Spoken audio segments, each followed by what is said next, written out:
In this unit, we're going to talk about transformations, and transformations are when it moves or changes a figure in some way to produce a new figure. So three of the main ones we're going to talk about is translation, reflection, and rotations. Some basic vocab we're going to talk about is a preimage and an image. And a preimage is before the figure is moved, or we sometimes call that the original figure. So the name of it is the preimage. After we've moved it, it's now called the image. So of the figure after it is moved, and sometimes you're going to hear me call that's the new figure, not the old figure or the original figure.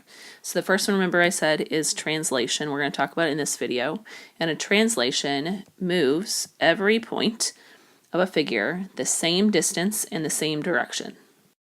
Sometimes you might hear this called as a slide, because really you're just sliding the figure from place to place. If you look in our little picture over here on the far right, in my blue and red, the part in blue is the figure before it is moved, so that's called the preimage. So that would be segment PQ.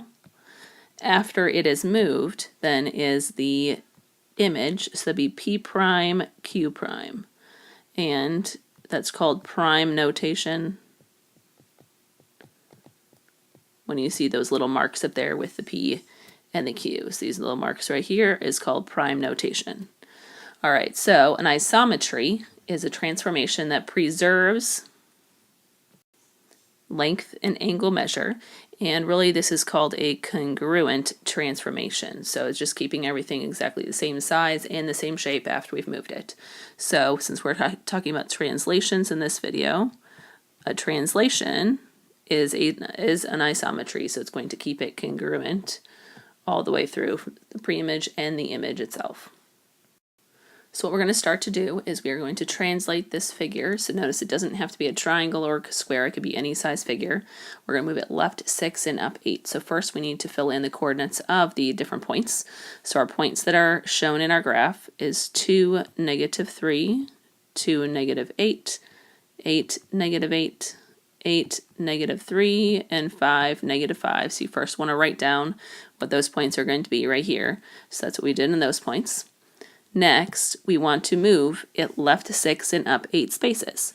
So if you look at our graph right here, we can go left 6, 1, 2, 3, 4, 5, 6, and then up 8, 1, 2, 3, 4, 5, 6, 7, 8. And this is where my point A prime will end up. So that's at, let's see, that's at -4, +5.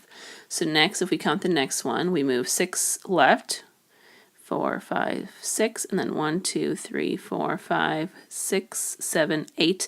We end up right here on the y-axis at -4, 0. So that's my B prime, since that's where it ends up afterwards, so -4, 0.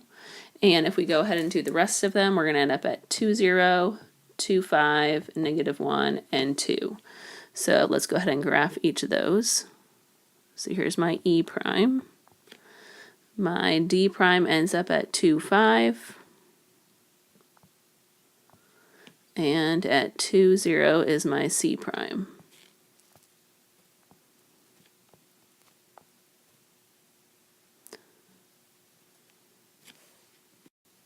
So there you go, there's the final figure. And if you notice, I had to adjust mine. I didn't graph my coordinates correctly. These are the correct coordinates, I just graphed it wrong on my graph. So make sure you fix that. So if you notice that all of our points moved to the left 6 and they went up 8 points. So if you notice a pattern with those, what you should notice, look at the coordinates. So it moves from 2 to -4, then it moved from 2 to -4 again, then from 8 to 2, and then 8 to 2, and then 5 to -1. And if you notice, all of the x's are subtracted by 6. And then if you look at the same with all of our y's to the y's, so -8 now becomes 0, -3 is now 5, -5 is now 2, that each of our y values ended up being added by 8. So this is called a translation rule. So sometimes you're going to see it written like this, so that means you're going to go to the left 6 if you're looking at the graph, and up 8, and it depends what the sign is. On each of these questions, we're now going to use this translation, and if you notice that it's -6 for the x's, that means we're going to go to the left 6 spaces. If it is +4 for the y, that means we're going to move up 4 spaces. But if you notice, we don't have a graph. So what we first need to do is we need to notice it says this is the image, so we want to figure out what is the new image. So remember, that's going to be written as A prime. So I need to move it to the left 6 and up 4, but since I don't have a graph, I'm just going to be taking these numbers and I'm going to be adding or subtracting them. So 3 minus 6 is a -3. For my 2 plus 4, I end up with a 6. So if we do the same thing here, remember this image is the new one, so I need to do the actual transformation. I need to subtract 6 and add 4 to it. So I end up with a -12 and then a +6. And that would be E prime, since that's what my original E was. On these next ones for the pre-image, if you notice that I'm going backwards, I want the original. So I don't want to really move to the left 6 and up 4 from this location. I have to work backwards. So I really have to go right 6. So instead of subtracting 6, I want to add 6 back onto it. And instead of going up 4, I need to go down 4 because I need to go the opposite direction. So that means my original C coordinate was up at 8, -11, and then with my W, if I do the same thing here, so I'm adding 6 and then I'm subtracting 4, that gives me a +2 and then a -2 for the original coordinate. So I'd like you to push pause and I want you to work these 4 out now by yourself, so you get 2 of the images and 2 of the pre-images, and when you're ready to check your answer, go ahead, push play. Alright, so this is what you should have done. So -6 plus 4, -6 plus 4, and then these should have been a +6 and a -4 and a +6 and a -4. So the B prime is what we found first, then F prime, the coordinate D because we're working backwards now, and the coordinate X because we're working backwards as well. So you should have gotten a -10, +5. Then next was a -2, +1. D is 3, -6. And then X is 11, -2. So go ahead, check your answers. And if you have questions on any of them, then come to class with a little star by it, and you can ask me it when you check off your notes. So the next ones, if we are given point P, so we're giving the starting point, we need to find the rule that describes the translation. So we are starting at -6, +2.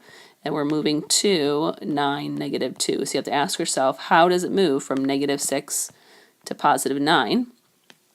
And it adds 15 to it. So we can only add or subtract, we're not multiplying.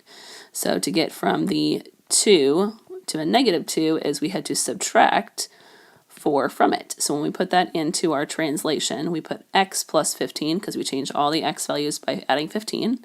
And then for the y's, we are subtracting 4 from each of the y's. So now if we do the same thing on the next one, we have -6, 2 is the original coordinate. The image where it ends up at is 6, 0. So you have to ask yourself again, how do we get from -6 up to +6? And we're going up, we're increasing. So we're increasing by 12.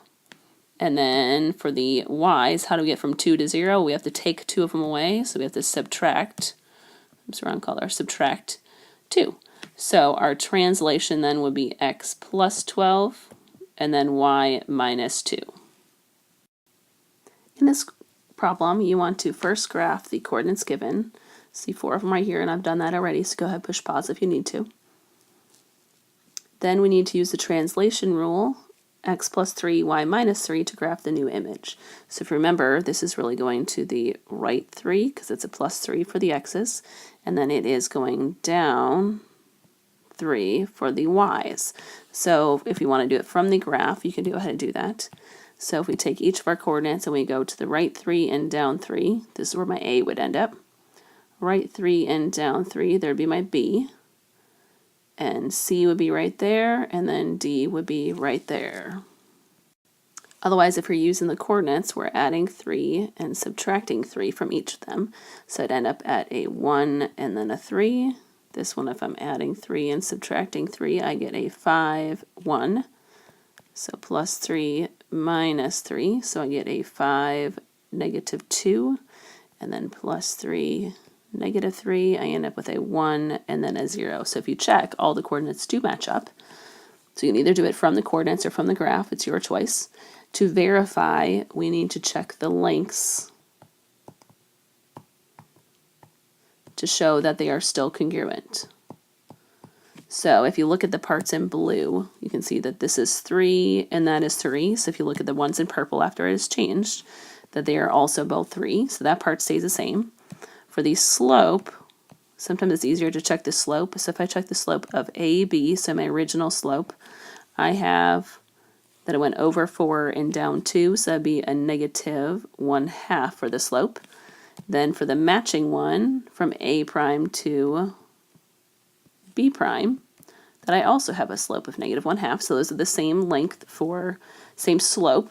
And then for the DC, so if I do the same thing for there, so I have down 2 and over 4, so it reduces to 1/2. My slope then for the other one, for D prime, C prime, does come out the same as a negative 1/2 after it is reduced. So both of the lengths are the same, so we can say that yes, it is congruent when they are a transformation. Here is an easy way of remembering what direction and what signs you need to use. Think of the same thing as like we do for slopes. If we go to the right, it's positive. If we go to the left, it's negative, and that affects the x. For the y's, if we're going up, it's positive. If it's down, it is negative. So when we write out the rules for each of these, we need to go to the left. So left means that it is going to be a negative, and then it's 2 spaces. For the y's, then we're going up, so we need to do a plus, and then it's 1 unit. For the next one, 5 units down, we're not moving left to right, so the x just stays the way it is, but then our y, we need to do a minus 5 with it. For 6 units to the left, we have to subtract again. And then for the y, we're going down 2, so we also need to subtract 2.